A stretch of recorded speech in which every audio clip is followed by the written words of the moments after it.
Kasayan, magpapalit tayo ng ng flasher relay sa Honda Click 125. Kailangan kasayan ang ilalagay natin dito kasi ang ilaw ng Honda Click mga na siya, mga LED.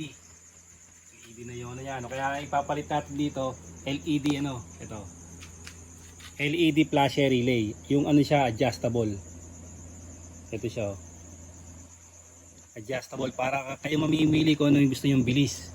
Pwedeng mabilis, pwedeng mabagal. Gagamit lang kayo ng flat screw. Ito siya.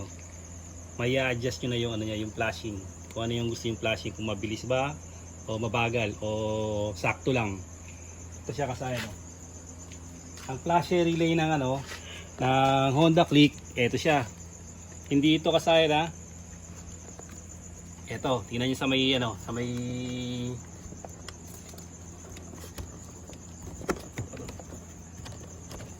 yun, sa may dulo, kita ba? Ito. Yung tinuturo ko. Ayan, ito. May dulong-dulo Yung dulong-dulo na yun, yan ang kanyang flasher relay. Ito siya. Pag nasira na yung flasher relay nyo, ito yung papalitan nyo. Pag hindi nagbi-blink, ayaw nang umilaw, o steady na lang, hindi na siya gumagalaw-galaw, ito papalitan nyo. Ito siya Tandaan nyo kasi sa may dulo hindi ito Yun, yung dulo na yun, kita nila. Yung tinuturo ko ayun. Ngayon kasayan, ganito ang gagawin natin dyan pag magpapalit tayo. Ito kasayan yun nyo Itong bubuksan nyo lang to, may makikita kayo rito na kulay, tatlong kulay. Kulay green, kulay black. Ito green negative, black accessory wire. Tapos itong tong tawag dito. Itong isa yung gray. Ito siya, ang puputulin nyo kasayan dito yung gray. Yun, yung kulay gray Ito yung gray Kita ba nila yung kulay? Tutok mo parang kayo nila. Ito siya kasayan Yan. Pinutol ko na yung kasayan yung kulay gray. Ito yung kaputol niya Tapos sa taas, tingnan mo. Para malinaw na makita nila dapat na siya. Ayun. Yan. Kita? Kulay gray. Ayan kulay gray siya Yan siya kasayan. Ang gagawin nyo kasayan para hindi na kayo dumiretso sa sa loob, magbabaklas pa kayo nito. Yan yung board, babaklasin nyo pa. Para baka mamaya masira pa dito lang, ganito lang gagawin nyo. Ito siya. Etong kulay gray na to kasayan sa flasher relay. Yan, sa flasher relay ito yung L. Yung L, ayan siya. Sa flasher relay, ayan yung L. Diyan natin ilalagay yan. Hindi yung papuntang hindi yung papuntang flasher relay. Yung papuntang papuntang harness yung kukunin natin ito. Ayan pansinin niyo tong gagalawin ko ayun. Dito yung papunta kasama yan dito sa harness. Huwag yung sa papuntang flasher relay Hindi na tayo pupunta para hindi na natin siya kakalasin. Ito siya, tingnan niyo Letter L. Yung letter L siya. Kakalasin nyo muna to kasayan yung yung sakit ng signal light. Ito yung letter L, tutukan mo dalawa lang yan isang L, ayun yung L. Kasi ito yung B. Ayan yung B ito yung B Tapos yung L. Kung di light mode, ito siya dito natin to ilalagay. Splice nyo lang siya mabuti para siguradong walang loose connection pagka ilalagay. Medyo pikado tayo kailangan maiin natin siya mabuti para hindi siya kakalas pagka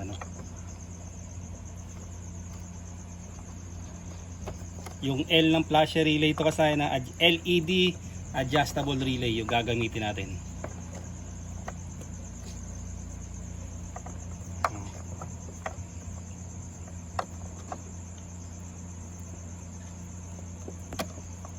Kulay gray ng harness, hindi ng papuntang flasher relay.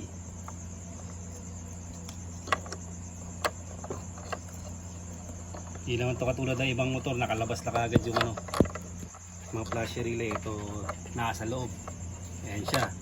Tapos kasayan, ang gagawin natin, kukuha tayo ng accessory wire. Ang accessory wire na kukunin natin, huwag na to kasayan na, huwag tong kulay black na to. Huwag tong kulay black para hindi na siya kumonekta dyan.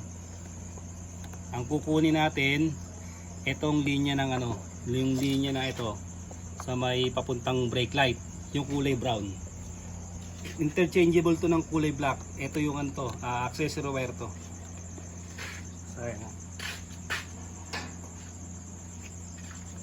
Para malaman natin na accessory wire, punta lang tayo sa body ground. Tapos kailangan umilaw siya. Umilaw siya. Tapos pag pinatay natin yung susian, dapat mamamatay siya. Ayun siya kasaya, no? Accessory wire. Pag pinatay natin, ayun siya, namamatay na siya. At dito ay kukuha dito natin ilalagay yung letter B. Yung letter B ng ating flash relay.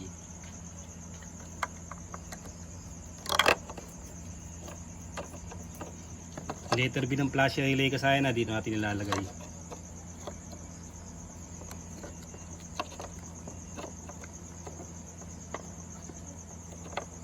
Sasaya na. Silang natin ng magandang wire yan para hindi siya mahuhugot.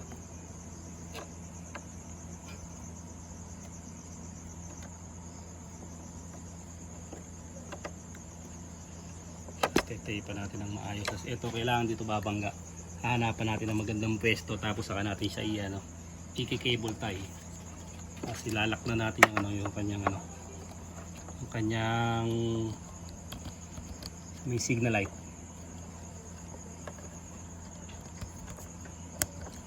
Siya. Testing na natin. Ito siya kasaya na signal light natin. Kaliwa, tapos kanan. Uy, hindi nagbiblink ha. Nangyari, hindi nagbiblink. Ito kasaya na, tingnan nyo, hindi siya nagbiblink. I-adjust natin dito sa ating flash relay.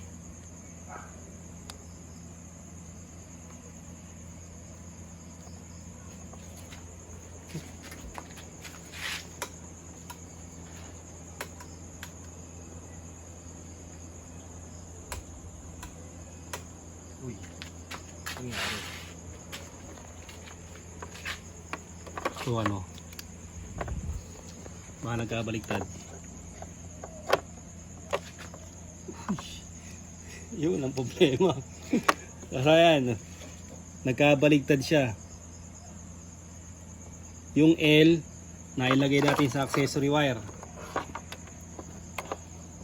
ito siya ba, hindi siya kasaya na gano'n, hindi siya nagbi-blink. Kabaliktad, alisin lang natin.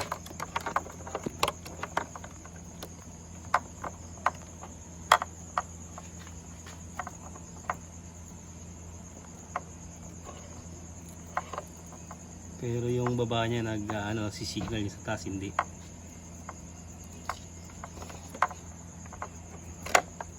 Siya kasaya na, babaliktad rin natin. Ito ilalagay natin dito.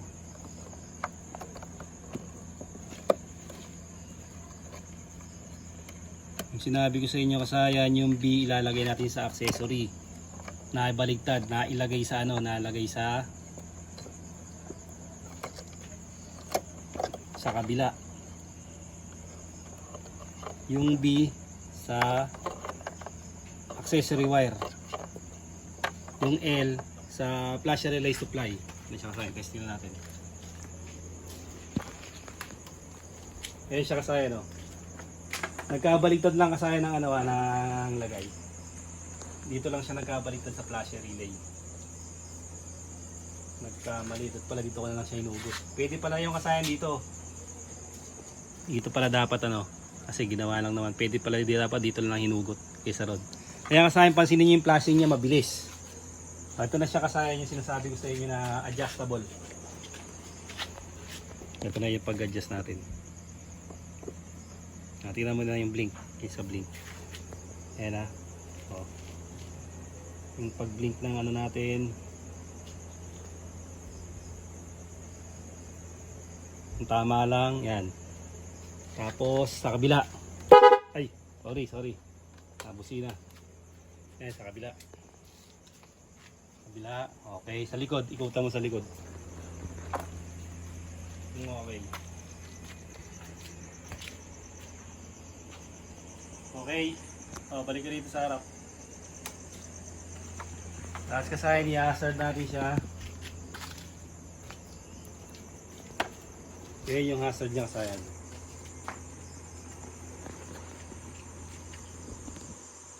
Ganun lang kasayan yung pagpapalit ng ano ng flasher relay. Ito siya, oh. Counting review lang natin. Ito kasayan na yung adjustable kasayan gamitin niyo, LED. Yung L ilalagay niyo sa gray, sa signal light supply. Tapos yung B ilalagay niyo sa accessory wire. Sa kulay brown o sa kulay black sa iba. Sa ibang mga black. Hanggang dito na lang mga kasayan. Salamat sa panonood.